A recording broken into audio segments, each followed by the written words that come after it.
Sexual exploitation is now becoming something that we're looking at because we had never encountered this kind of offense. Child exploitation on the rise in Starr County. Authorities have a message for parents. Channel 5's Angela Vargas learns not all these offenders are adults. Some are children. Children as young as 10 years old are becoming victims. Other children, as well as adults, said to be sharing explicit photos. Now, several local cases are exposing a much bigger problem. It starts with pictures on social media.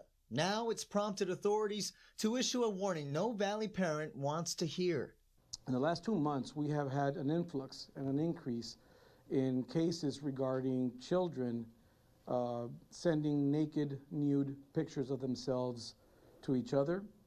And what we have found is we have found others harvesting those photos. What the children don't realize is that strangers also have access to these explicit photos. Furthermore, there is another case where we have a ring of approximately 20 individuals that are sharing content of minors. Some of them are adults that are involved in this ring. Some of them are minors. Starr County Attorney Victor Canales explains one of the cases investigators are working on. Recently, as young as an 11-year-old individual who was detained, a juvenile who was detained for actually exploiting these pictures from different groups and different various locations, sharing them on Snapchat. Everybody has a phone with them all the time. Yeah. How many times a day do you go on Snapchat? I vote every day just to see the stories and stuff. Adrian Martinez is 18 and just graduated from high school. He says he's very familiar with the types of images people share on social media. Like on Twitter, I see a bunch of like posts, videos of people like having sex and stuff. So like it's changed dramatically.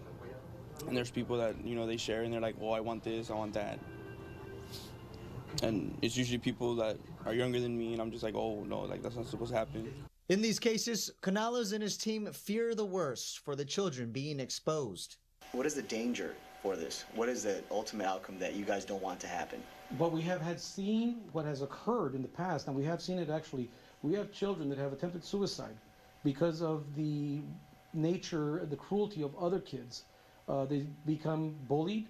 They attempt suicide. Sometimes they have to leave the district and go to another district. And the exposure keeps growing. This last year, we have seen an increase in these cases.